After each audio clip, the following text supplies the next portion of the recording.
విజయవాడలో క్యాపిటల్ సిటీని పెట్టడం మనస్ఫూర్తిగా మేము ఆహ్వానిస్తున్నాం.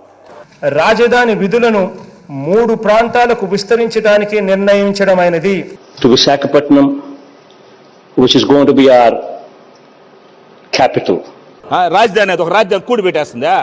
రాజధాని కూడి పెడుతుంది నీక కంబైన్డ్ రాజధానిగా హైదరాబాద్ను కంటిన్యూ చేయాలని మా ఆలోచన. శ్రీపట్నం నుంచి ఎంఏ తీసుకోండి, విజయవాడ నుంచి విఐ తీసుకోండి, గుంటూరు నుంచి GUN తీసుకోండి. మావి గన్న రాజకీయ నాయకుడు ఎవడైనా అబద్ధాలు చెప్తే, మోసాలు చేస్తే ఆ తర్వాత చెప్పులు చూపిస్తాము, చీపుర్లు చూపిస్తాము అన్నది ఏ రోజైతే ప్రజలు గట్టిగా రాజకీయ నాయకులు నిలదీస్తారో అప్పుడు ఈ వ్యవస్థ మారుతుంది.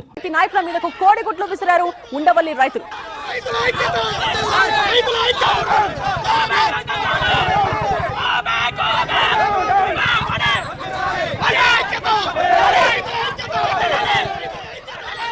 Go back Ambati, go back పేని నాని అంటూ నినాదాలు చేస్తున్న రైతుల్ని చూస్తూ ఉన్నాం. వైసీపీ బృందం అమరావతి పర్యటన ఇది తీవ్ర ఉద్రిక్తంగా మారిన పరిస్థితిని చూడొచ్చు.